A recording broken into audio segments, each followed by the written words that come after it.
Shalom, selamat pagi. Bersama saya Timotius Kurniawan dari Kota Probolinggo. Untuk pagi hari ini, di tahun baru ini, tahun 2023, saya mengucapkan selamat tahun baru kepada saudara dimanapun saudara berada. Dan saya berharap di tahun-tahun yang baru ini, pengenalan kita akan firman Tuhan akan semakin dalam lagi.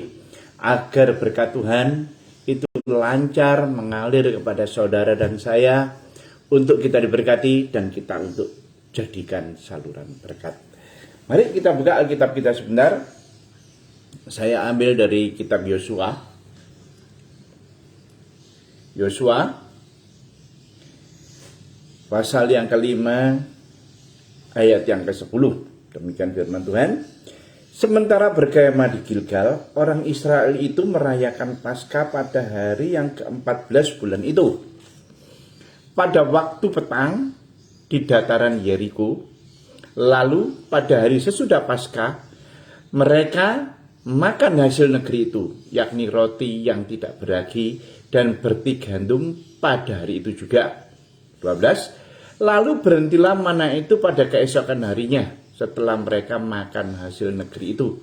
Jadi orang Israel tidak beroleh mana lagi, tapi dalam tahun itu mereka makan yang dihasilkan tanah Kanaan. Wow, permulaan tahun yang betul-betul luar biasa bagi gereja Tuhan, bagi saudara dan saya. Kalau dikatakan pada waktu itu, orang Israel yang selama 40 tahun, mereka itu hidup dari makan mana, makannya diberikan dari kerajaan surga. Pagi, siang, sampai petang pun mereka tidak pernah kelaparan. Ya, itu selama 40 tahun. Dan kini Tuhan membawa mereka masuk ke dalam tanah perjanjian. Tanah yang berlimpah susu dan madunya. Yakni mereka diam di Gilgal. Ya, mereka di Gilgal, sebentar lagi mereka masuk tanah perjanjian, yaitu kota Yeriko yang pertama kali diberikan Tuhan pada bangsa ini. Mereka merayakan Paskah, yakni hari raya roti yang tidak beragi, atau mereka juga mengenang ketika pertama kali nenek moyang mereka keluar dari tanah Mesir masuk ke padang gurun mengikuti jalan Tuhan. Nah, di sini merupakan suatu kepastian bagi gereja Tuhan, saudara dan saya, ya, bahwa pada tahun ini, tahun yang baru ini, kita tuh masuk dalam permulaan tahun yang baru, masuk mengikuti firman Tuhan, masuk mengikuti perintah Allah.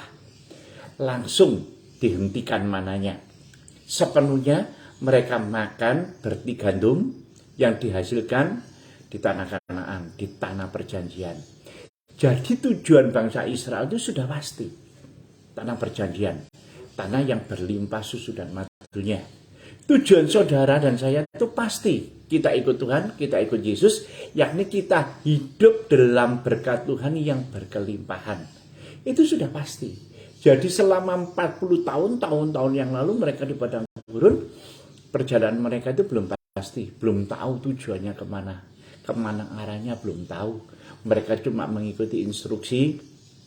Kalau suruh dirikan kemah, yang mereka berkemah, menetap beberapa waktu di situ. Dan ketika diperintahkan oleh Musa, bongkar kemahnya. Mereka pun membongkar kemah-kemah itu semua. Dan mereka kembali berjalan lagi, berpindah ke satu tempat yang lainnya. Dan ini berpindah-pindah terus nomadennya selama 40 tahun. Tanpa kepastian, tanpa tahu arah dan tujuannya kemana. Tapi yang pasti mereka tahu tujuannya ke tanah perjanjian. Cuma jalannya mereka masih belum tahu. Nah, kini Tuhan sudah memberikan kepada mereka. Dengan tanda mana ini berhenti. Kalau mana ini berhenti, sapri dari kerajaan surga berhenti, kamu itu sudah di tanah perjanjian. Dan tanah yang dijanjikan Tuhan itu sudah di depan mata. Tapi apa yang terjadi? Mereka semua itu pada diam semua, termasuk dengan pemimpin mereka Yosua. Mereka itu baru beberapa minggu yang lalu mengalami kesakitan ketika mereka disunat. Ya. Dan sekarang sapri itu berhenti. Dan Tuhan mengatakan masuk tanah Yeriko. Yosua sudah mengirim mata-mata ke sana. Dan mereka itu nginap di rumah Rahab. perempuan sundal itu, dan menceritakan kepada Yosua bagaimana mereka memata-matai. Ternyata kota Yeriko itu adalah bukan kota kecil. Kota Yeriko itu adalah kota yang berkubu, kota yang besar. Yang diberikan Tuhan itu bukan berkat yang kecil, berkat yang besar. Tetapi satu hal yang harus diketahui oleh gereja Tuhan, bahwa sebelum kita menerima berkat yang besar, sebelum kita menerima berkat Tuhan, ada satu oknum, ada satu pihak yang gak suka. Siapa dia? Yakni dia si jahat. Dia ingin menghalang-halangi gereja Tuhan supaya tidak terima berkat itu. Dia ingin menghalang-halangi umat Tuhan supaya tidak menduduki Yeriko. Jadi sama satu oknum kuasa si jahat tadi diduduki dulu. Nah, tetapi mereka tidak bisa memusnahkan berkat Tuhan. Ya, itulah sebabnya Tuhan berkata, Yeriko itu tanah perjanjian aku berikan kepadamu. Musnahkan semuanya yang ada di tanah Yeriko, baik penduduknya, baik harta bendanya, baik ternaknya, musnahkan. Kenapa Tuhan berkata demikian? Karena kuasa si jahat itu sudah menaungi, kuasa si jahat itu sudah menaruh kuasa di dalam benda-benda ini tadi. Sudah menaruh kuasa di dalam semua yang ada di kota Yeriko. Itulah sebabnya Tuhan berbicara kepada Yosua, musnahkan. Semua sudah sama ternaknya. Khususkan sudah untuk Tuhan bahwa Yeriko itu nanti kudus di mata Tuhan. Inilah langkah Tuhan yang harus diikuti oleh Yosua dan oleh orang Israel. Nah, ketika Tuhan berfirman pada waktu petang hari, Yosua itu lagi memandang kota Yeriko yang di depan mata. Berbagai hal-hal yang ada berkecamuk dalam pikiran Yosua. Yosua berpikir, kota ini begitu besar. Kota ini berkubu, punya benteng yang kuat. Tentaranya nggak main-main. Dan bangsa Israel itu hanya bangsa pengembara. Yosua tahu kemampuannya laskarnya. Yosua tahu kemampuan dari bangsa Israel dalam berperang. Yosua ngerti dan ngerti. Karena Yosua pun pernah mengamati ketika dia disuruh Musa mengintai negeri yang berlimpah susu dan madunya. Yosua sudah pernah mengamati. Dan sekarang Yosua kirim 2 pengamat memberikan gambaran yang pasti. Yosua lagi berpikir, laskarku ini lagi kesakitan, baru mulai pulih setelah mereka disunat. Sekarang mereka berperang, bukan menghadapi bangsa yang receh-receh, bukan menghadapi bangsa yang sepele, tapi bangsa yang kuat, kota berkubu yang kuat. Berkecamuk pikiran Yosua, apa yang harus aku lakukan? Dan orang dunia mengajarkan bahwa pertahanan yang baik itu adalah menyerang. Sebelum kamu dibunuh, kamu harus membunuh dulu. Sebelum kamu dipukul, kamu harus memukul dulu. Sebelum kamu disaingi, begitu keluar sainganmu, musnahkan dulu. Itu adalah pikiran orang dunia. Dan Yosua masih hidup di dunia. Yosua pun lagi berpikir sekarang, apa yang harus aku lakukan?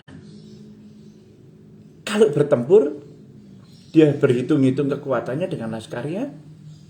Banyak negatifnya, banyak kerugiannya di laskar Yosua. Dan bagaimana caranya dia itu untuk bisa meruntuhkan gerbangnya, bagaimana caranya dia untuk bisa masuk ke dalam kota Yeriko. Dia lagi berpikir di dalam benaknya, apa yang harus dilakukan. Tapi justru di situ Tuhan hadir. Dan Yosua begitu terkejut melihat sebuah pribadi yang ada di hadapan dia. Dia bertanya, siapa engkau? Engkau kawan atau lawan? Tapi Tuhan berkata, akulah panglima bala tentara kerajaan surga. Di situ Yosua tahu dan tahu bahwa yang di hadapannya dia itu adalah Tuhannya.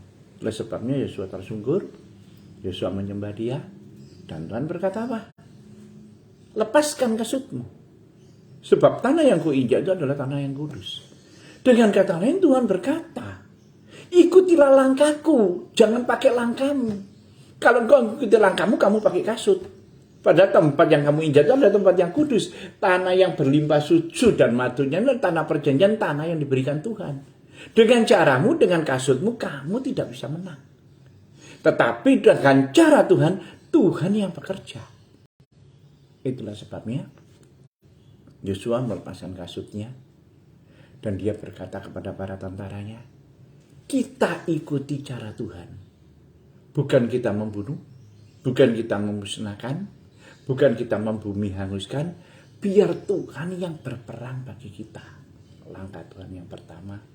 Dan Tuhan ajarkan untuk mereka selalu ikut dengan firman Tuhan.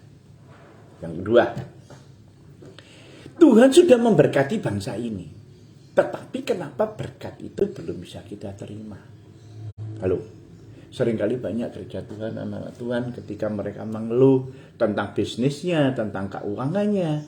Saya berkata, berdoalah, minta kepada Tuhan. Dia pemilik berkat. Dia yang memberkati kamu. Berkatnya yang bisa menyelesaikan problem dan masalahmu. Sudah sudah Pak, aku sudah berdoa. Tetapi mana berkat itu?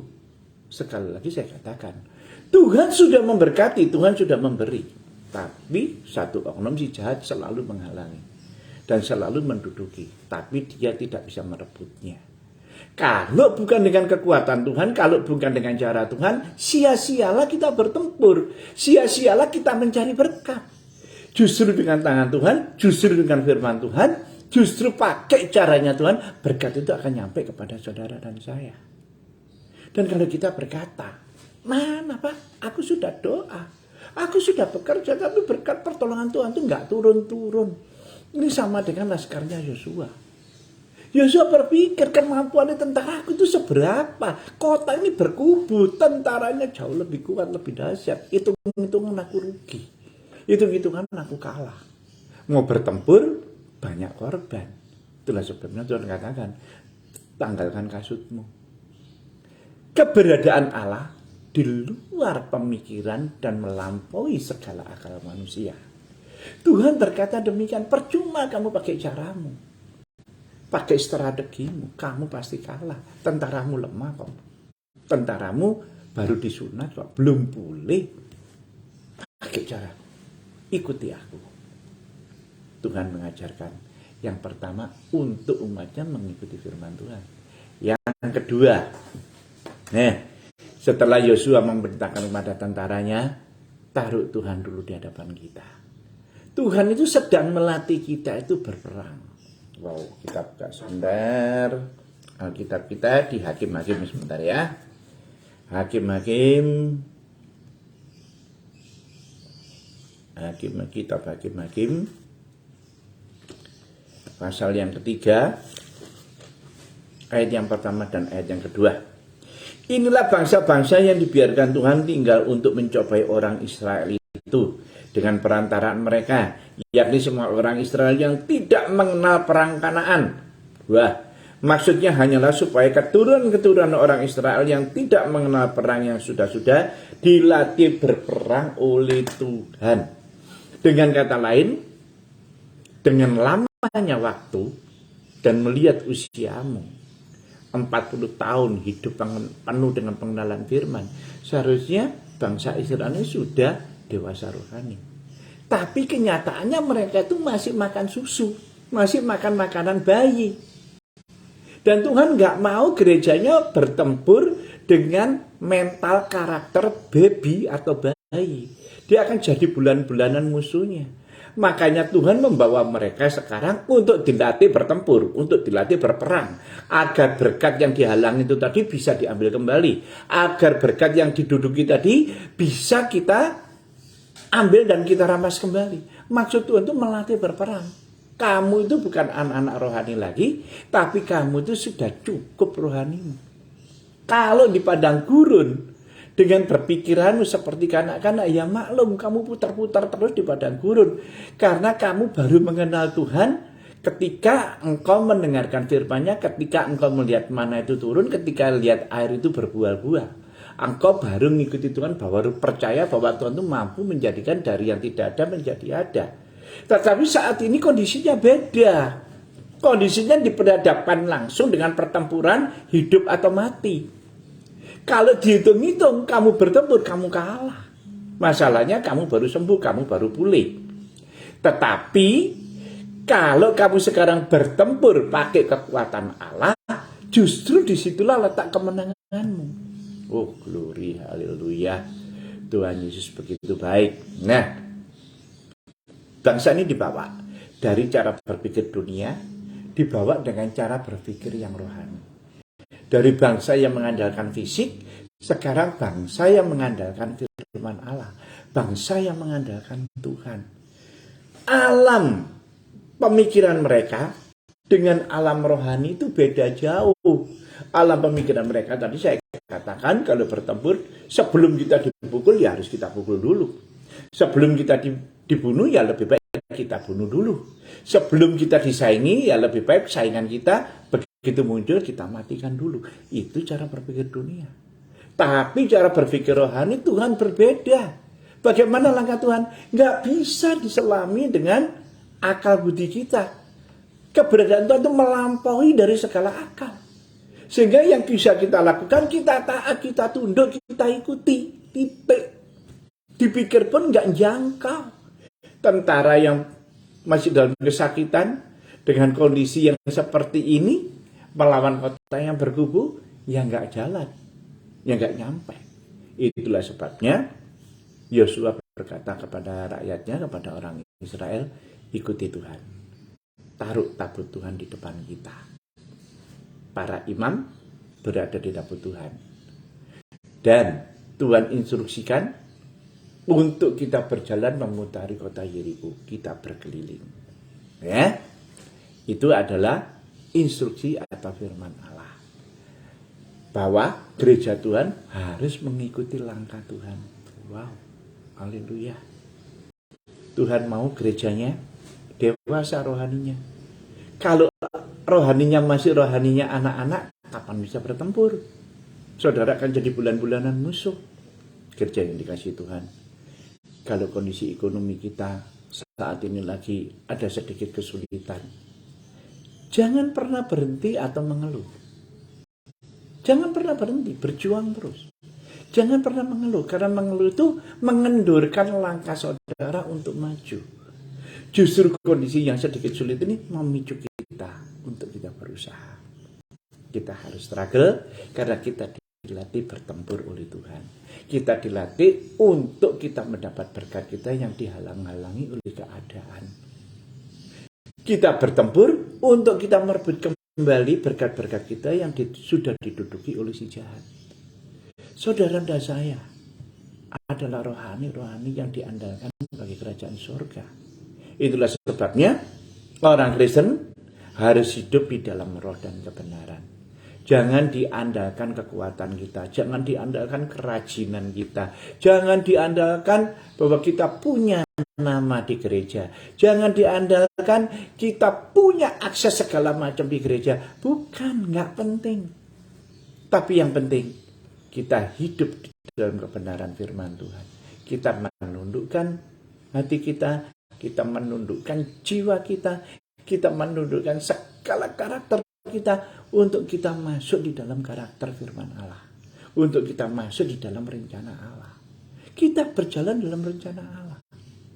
Kalau hubungan kita setiap hari, setiap waktu, setiap saat kental, relationship dengan Tuhan begitu akrabnya, maka kita pun akan diubahkan dari sehari ke sehari, itu akan diubahkan seperti firman. Karakter kita itu seperti karakter firman. Sehingga hal-hal yang membuat kita mengeluh, hal-hal yang membuat kita putus asa, hal-hal yang membuat kita itu hilang kendali, hal-hal yang membuat kita itu kecewa, takut, curiga, itu semua itu hilang, terkikis. Lalu, sehingga yang ada di dalam kita penuh harapan.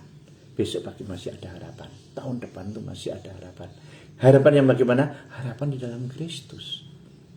Tuhan ajarkan ini kepada bangsa Israel lewat Yosua. Dan Tuhan katakan, kamu itu nggak perlu diajar lagi. Yang ketiga ya, kamu itu nggak perlu diajar lagi sama orang lain. Pengurapan yang mengajar kamu. Kok bisa pakai cara yang seperti ini? Tuhan yang membimbing kita. Karena Tuhan itu punya rancangan-rancangan yang besar, rencana-rencana yang dahsyat, rencana-rencana yang kuat untuk saudara dan saya. Tuhan itu sungguh luar biasa. Dan kuncinya kepada kita sekarang, kita mau melepaskan kasut, ngikuti langkah Tuhan, atau kita pakai cara kita sendiri. Dan kalau kita mengikuti cara Tuhan, nggak bisa dicerna dengan akal. Karena keberadaan Allah itu tadi melampaui segala akal. Masa orang bertempur hanya memuji Tuhan? Masa orang mau bertempur, kita tuh hanya di belakang tabut Allah, dikelilingi kotanya, dikelilingi bentengnya. Sekarang logika mana yang bisa masuk? Ya kalau bilang logika sudah nggak ada yang masuk. Sejak awal bangsa ini nggak pernah dilatih berperang. Sejak awal bangsa ini sudah mengalami kesakitan, disunat, baru beberapa minggu aja mereka itu kering tapi belum sembuh bener, disuruh bertempur, mana bisa. Halo. Dan yang ketiga, kota yang dihadapi kota yang berkubu, kota yang berbenteng, mereka di atas, tentaranya di bawah, punya pintu gerbang, nggak bisa dibobol, tentaranya begitu kuat. Dari tiga-tiga pemikiran tadi, dari tiga-tiga keadaan ini tadi, mana yang bisa membuat kita itu mendapatkan suatu harapan kemenangan besar? Sama. Kondisi saat ini, pangsa pasar lagi sepi. Kondisi saat ini, dunia mengalami resesi. Kondisi saat ini, bisnis diramalkan sama mereka, orang-orang dunia, 2023 susah. Pandemi masih ada. Walaupun kita hidup di Indonesia, bersyukur Bapak pemerintah sudah membebaskan PPKM lagi, sudah menjadi endemi, bukan pandemi lagi. Dan Indonesia tidak terimbas dengan resesi. Tetapi tahun 2023 dunia, globalisasi, bisnis global itu akan mengalami penurunan. Mau nggak mau Indonesia pun juga akan terseret. Tapi satu hal, itu kan cara pemikiran dunia, seperti cara pemikiran mereka tadi, bahwa mereka itu melihat kelemahannya dia sendiri. Tapi saat ini mereka sudah dewasa rohani, mereka tidak melihat kelemahannya, tapi mereka melihat Tuhan. Ya sudah, aku ikuti Tuhan. Aku ikuti firman Tuhan. Mereka mengikuti. Disuruh mengelilingi kota Yeriko, dikelilingi, suruh memuji dan memuliakan, dilakukan. Kalau saudara sekarang pagi hari suruh memuji memuliakan, lakukan di kamar doamu. Jangan nunggu di gereja, jangan nunggu nanti di persekutuan, jangan nanti tunggu di CG dan lain sebagainya. Enggak perlu. Hubungan pribadi di kamar doa, lakukan. Dan ketika kita memuji memuliakan Tuhan, seperti yang terjadi di Yeriko, benteng-benteng tembok yang begitu besar itu ambles semua, turun masuk ke dalam tanah. Satu hal yang saya katakan, kuasa pujian dan penyembahan itu dahsyat luar biasa. Bukan hanya tembok Yeriko yang diruntuhkan. Segala kekhawatiran kita, segala ketakutan kita, segala keterbatasan kita, segala ketidakmampuan kita diruntuhkan oleh Tuhan. Haleluya. Bagaimana Tuhan bisa meruntuhkan? Gak bisa kita cerna dengan akal. Karena keberadaan Allah itu melampaui segala akal dan pikiran manusia. Kita cuma bisa ngikuti kok. Tuhan, Engkau yang memiliki aku. Tuhan, Engkau yang memiliki kehidupanku. Sepenuhnya aku berserah dalam tangan-Mu. Persoalannya nggak perlu dijelasin lagi. Tuhan sudah tahu pergumulanmu, sakit penyakitmu, rumah tanggamu, anak-anakmu, bisnismu. Tuhan tahu. Ya sekarang Tuhan mau tahu kamu mau dewasa rohani enggak? Atau masih anak-anak minta-minta terus? Tuhan berkati, Tuhan lepaskan kami dari segala mara bahaya. Tuhan sertai perjalanan kami. Apa yang selalu seperti itu? No. Tuhan mau saudara dan saya dilatih berperang. Kita yang dilatih berperang adalah orang yang dewasa rohani. Gak cengeng. Gak ada tentara cengeng. Gak ada tentara yang suka mengeluh. Dihadapi. Tahun depan mau gelap, mau resesi, mau apa, kita hadapi. Kita bersama Kristus. Aku orang Kristen. Aku punya Tuhan. Aku punya Kristus. Aku hadapi. Kasut aku tanggalkan. Masuk dalam kekudusan Tuhan. Wow, luar biasa. Mau diruntuhkan, puji sembah Dia di dalam roh dan kebenaran. Tembok Yeriko pun akan runtuh. Disitulah letak kepemimpinan Yosua.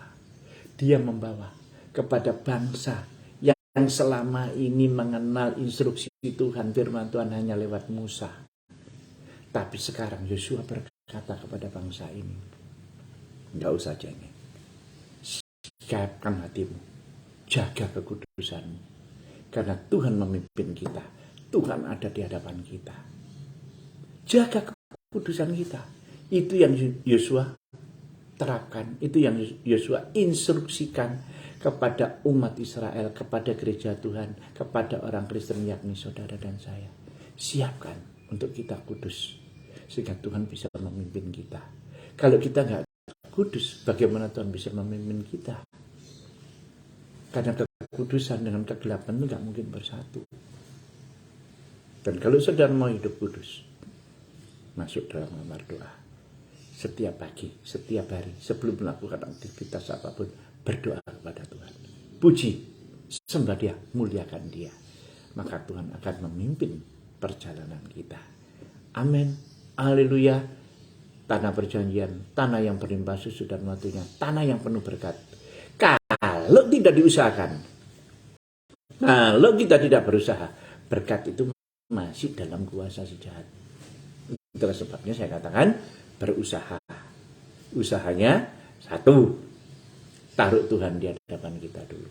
Ikuti langkah Tuhan. Yang kedua, kita masuk, kita lari ketika tembok benteng itu sudah diruntuhkan. Kita musnahkan semua kuasa-kuasa kegelapan. Kita musnahkan hal-hal semua yang pernah dipakai oleh kuasa si jahat. Kita nggak butuh semua itu. Tuhan menyediakan yang kudus. Tuhan menyediakan yang betul-betul layak kita gunakan. Bukan tinggalan dari kuasa si jahat. Dimusnahkan. Itulah sebabnya kota pertama kali yang Tuhan berikan, ini kota Yeriko, dimusnahkan, dibakar dengan api. Sehingga Tuhan mau kota itu murni. Amin. Haleluya. Kalau saudara mau pekerjaan saudara dimurnikan oleh Tuhan, Tuhan memberikan pekerjaan yang baru, ambil hasil yang pertama.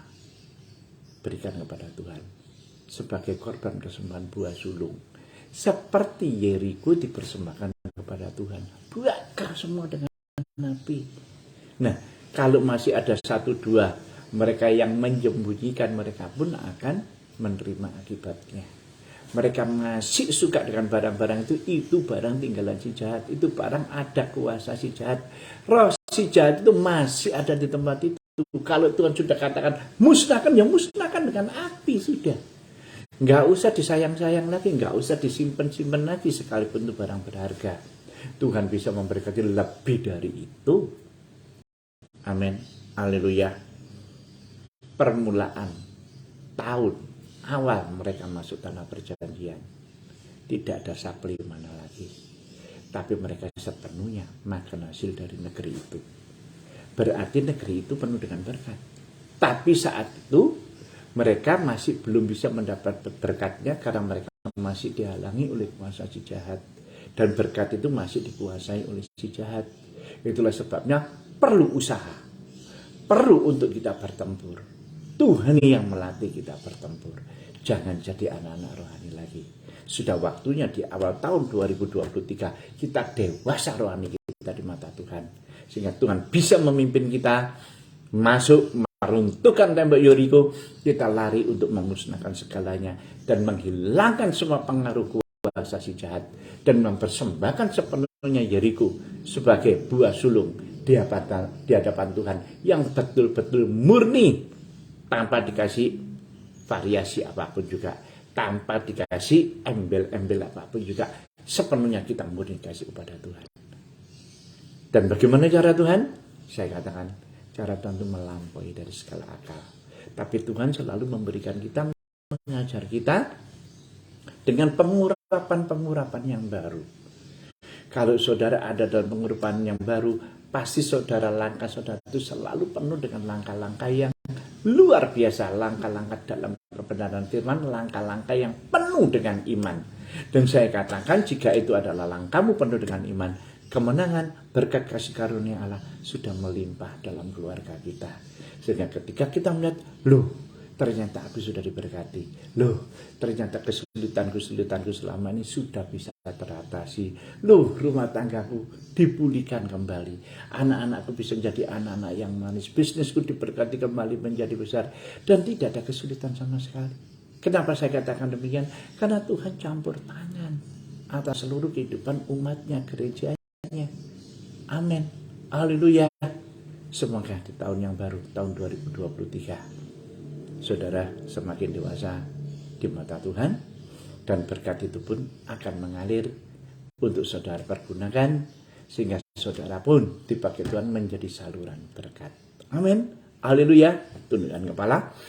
Bapa, hamba mengucap syukur atas kasih karunia yang Kau berikan bagi kami. Di pagi hari ini Tuhan, Kau telah singkapkan kebenaran firman-Mu untuk kami mengerti rencana-Mu di awal tahun yang baru adalah tahun pertama kami untuk kami tidak makan mana lagi, tapi kami makan dari hasil tanah perjanjian, tanah yang berlimpah susu dan madunya. Sekalipun di sana dihalangi oleh kuasa si jahat, diduduki oleh kuasa si jahat, kuasa-Mu tidak terbendung Tuhan. Dan bagian kami melepas kasut kami seperti Yosua melepas kasutnya. Karena Engkau adalah kudus, tanah yang kami injak adalah kudus. Dan kami mengikuti langkah-Mu. Langkah-Mu mengajar kami untuk kami dewasa di dalam rohani. Bukan anak-anak rohani yang hanya minum susu, yang hanya mengenal firman Allah lewat pemimpin kami. Tapi kami dewasa rohani karena pengurapan yang mengajar kami. Kami tidak diajar oleh orang lain, tapi kami diajar oleh pengurapan Allah, firman Allah. Dan firman itu yang kami ikuti, yang membuat langkah kami sehari demi sehari menuju keberuntungan dan kesuksesan. Tuhan, terima kasih Engkau mengajar kami untuk berperang. Terima kasih Bapa, berkat itu bisa kami raih. Bukan kami tinggal diam, tapi kami berusaha, kami perang. Bukan dengan pakai cara dunia, tapi pakai caranya Allah, pakai caranya Tuhan. Terima kasih Bapa, kami mau melakukannya, kami mau hidup kudus di hadapan-Mu, agar tahun 2023 akan menjadi tahun berkat bagi kami. Kami tidak khawatir dan kami tidak takut, kami tidak gelisah dengan kabar-kabar apapun. Sekalipun dunia secara globalisasi mereka semua mengikuti cara berpikir mereka dan mereka dicekam dalam keadaan situasi resesi. Tapi kami anak Tuhan, gereja Tuhan adalah gereja yang diberkati, yang tidak pernah mengalami resesi. Dimanapun Anda berada, Anda pun diberkati. Jika Tuhan mengizinkan saudara buka usaha yang baru, bawa hasil pertama dari usahamu yang baru, bawa kepada Tuhan, persembahkan sebagai korban persembahan buah sulung, agar berikutnya lumbung-lumbungmu akan dipenuhi, sampai anak cucumu pun akan diberkati. Terima kasih Yesusku, di dalam nama Tuhan Yesus Kristus kita semua yang sudah diberkati firman Allah, pagi hari ini sama-sama berkata, amin. Tuhan Yesus memberkati, sampai bertemu minggu depan.